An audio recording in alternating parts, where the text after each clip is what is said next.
Hi there, I'm off to Thailand tomorrow for a 4-week holiday, and whilst I'm out there I'm going to be doing some racing with my RC buggies. I've got a 10th scale 2-wheel drive electric buggy, and I've got an 8th scale 4-wheel drive nitro buggy. I have raced out in Thailand before, so I'm really looking forward to doing this, but I'm going to get a chance to do a load of practice whilst I'm out there. There are two big events happening whilst I'm there. There is the last round of the Thai Nationals for the 2-wheel drive 10th scale cars, and there is also the last round of the 8th Nitros, which is also known as the Buggy Party. So I'm really looking forward to getting to race in both of those and getting loads of practice and track time. About 2 weeks ago we found out that the old Worlds track, which was held in Pattaya in 2010, has reopened. It did close about a year ago, but there's some pictures on Facebook and it's been reopened and cleaned up, and I've spoken to the guy that's organising it, and the track's open. So Pattaya is where I'm going to be staying, so I'm going to get to do a load of practice on the Worlds track as well, so I'm really looking forward to it. What I'd like to do now is just to give you a quick walkthrough of the two buggies I'm taking out there and the equipment I'm using. If you're kind of remotely interested, then every 2 or 3 days I'm going to be posting other videos. I'll be doing track walks whilst I'm out there, just letting you guys know what I'm up to and how it's all going. So if you're enjoying it, stay tuned.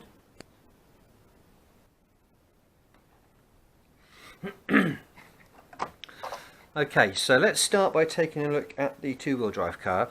This is the S-Works S12 1M, which is their first 2-wheel drive car, and it comes with the lay down gearbox for high grip circuits. So let's take a look inside. So here you can see the lay down gearbox, moving the centre of gravity in front of the rear wheels instead of behind. Hop-ups wise on this, I've got the brass caster block for the front, which also makes the front end a little bit tougher, but it also puts extra weight over the front axle. At the back I have got the 2 alloy pieces which support the rear shock tower. That toughens that up a little bit, and I also have the alloy idler gear inside the gearbox, and they're all really belt and braces hop-ups just to make the car a bit more durable when you're hard racing, just to look after the car a bit better. Equipment wise, I have an Expert steering servo. I use Sanwa steer wheel radio gear. The speed controller is an LRP Works or Team Flow, and at the moment that's mated up to a Speed Passion 8.5 turn motor. Now for most circuits the 8.5 has been quite good for me. I do however have this bad boy, which is an LRP 6.5 turn motor, and in this car this motor is absolutely ballistic. To be honest with you, there are most tracks when I first started to drive this, that motor was just way too much. So I went to the 8.5 turn motor and it made the car a lot easier to drive. I'm getting better with this now, and I have reached a point where I'd like to try the 6.5 turn motor again. So when I'm in Thailand and I'm at the new RC track and I'm practicing, I might do a day with this motor and then do a second day with the 6.5 turn and just see if it makes any changes to the lap times.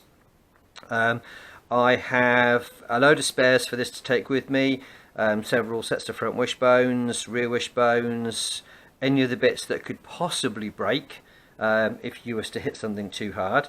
I've got a spare for. I have, I think, about 4 or 5 sets of rear tyres, which are the Schumacher mini pin 2s, and I've got 3 sets of the cut stagger low profile front tyres, but I've also got 2 full sets of the new Schumacher rear tyres, the name of which escapes me at the moment, but they're the darts. So I've got a couple of sets of rears and I've got 1 set of fronts to try whilst I'm out there, because I'm going to have a lot of time at the track and I expect I'm going to rinse most of those tyres whilst I'm out there. This car is actually really good to drive. Most of these 2-wheel drive cars now, the modern ones, are very similar So it's just about picking a brand really and getting what you like. But in particular, as with all the S-Works stuff, this is built really tough, and I really enjoy driving it at the moment.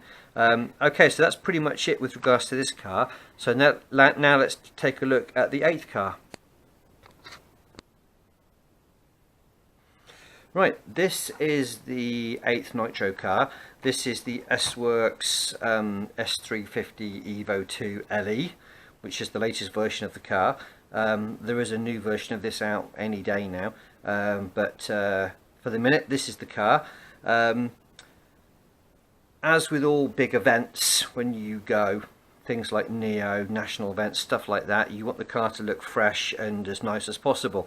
Now, none of this stuff is worth any time on the track, but as the saying goes, it might be worth a second in the pits. So I had a new body shell done with a new paint scheme from John at RCX Graphics Works, and the wing skin as well. So it just kind of jazzed the car up a little bit. I always do favour though the brighter yellows and oranges, just because it makes the car easier to see when it's on the far side of the track. So let's take the body off this and have a look underneath. I have got expert servos for the steering and the throttle.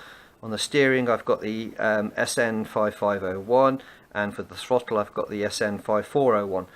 These are the high volt servos, but I like to run the S-Works lithium ion battery, which is slightly lower voltage than the LiPo battery.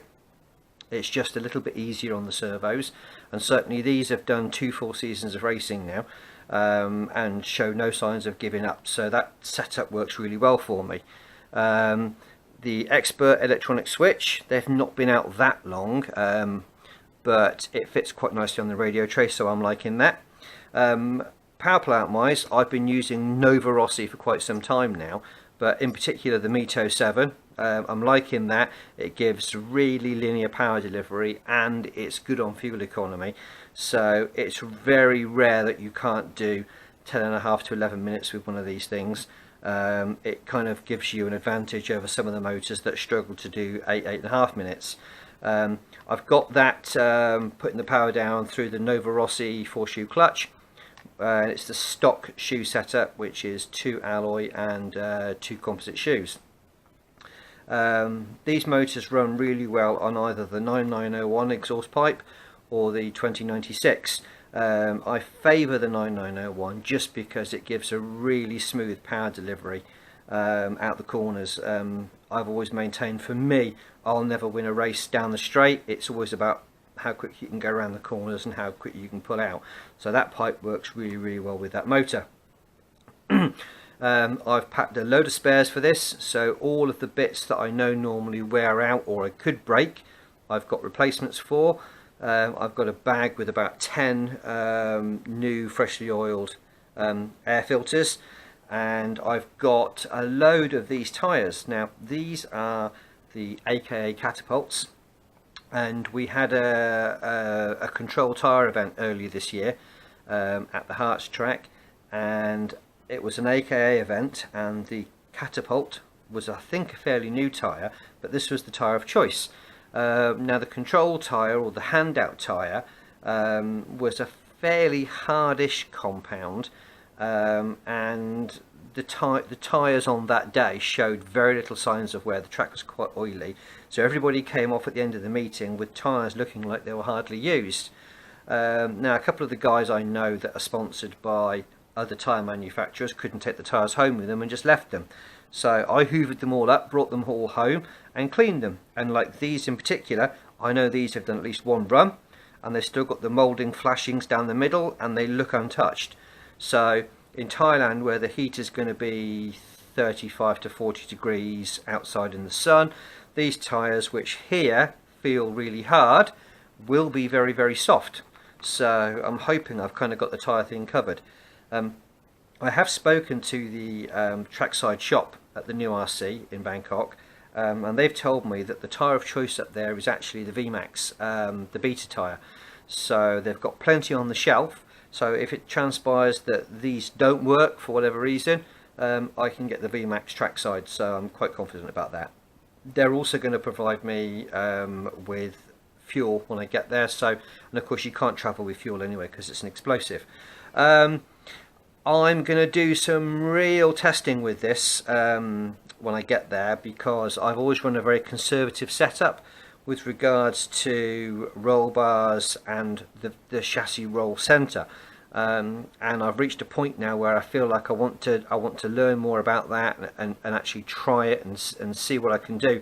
So it's all about getting the chassis to roll and producing more grip with the chassis than just the tyres. I know what I need to do, I've just never tried it. So because I'm going to spend so much time trackside, and it's not a race meeting, I'm going to get the opportunity to move these links up and down and shorten them and try different things, just to get a feel for what the car can actually do. The World's Track in Pattaya closed about a year ago, and I was quite sad because I'd spent a lot of time at that track, never actually raced there, but spent many days practicing and just hanging out with guys at the track. But within the last couple of weeks we've heard that the track's reopened, and I've messaged the guy who's done all the work to reopen it, and he's told me I can turn up there and practice whenever I want, and if he wants, if I want him to, he can get me fuel and or tyres for running at the track. So, and that track's on my doorstep. I have arranged a hire car for this holiday, so I can get to the Bangkok track, the new RC track whenever I want, and also the Pattaya track whenever I want. So this car's going to do some serious miles when we're out there. The great thing about the S-Works is they're so robust and they're so difficult to break. I'm confident that I shouldn't have any long-term issues when I'm out there. I will be posting other videos whilst I'm out there, so when I get to both the tracks I'll do like a walkabout, have a look at the track surface, show you the pits, then I might record me doing some testing, and certainly I've bought a new it's a new action cam. It's not a GoPro, but it's like a GoPro, and I've got the head strap so I can actually record myself whilst I'm racing. So over the next month or so, which is how long I'm going to be out there, keep a lookout through Facebook for update videos. I should probably do one every 2 or 3 days. So for those people who might be mildly entertained by my antics in Thailand, keep watching, and I hope you enjoy it, and see you all soon.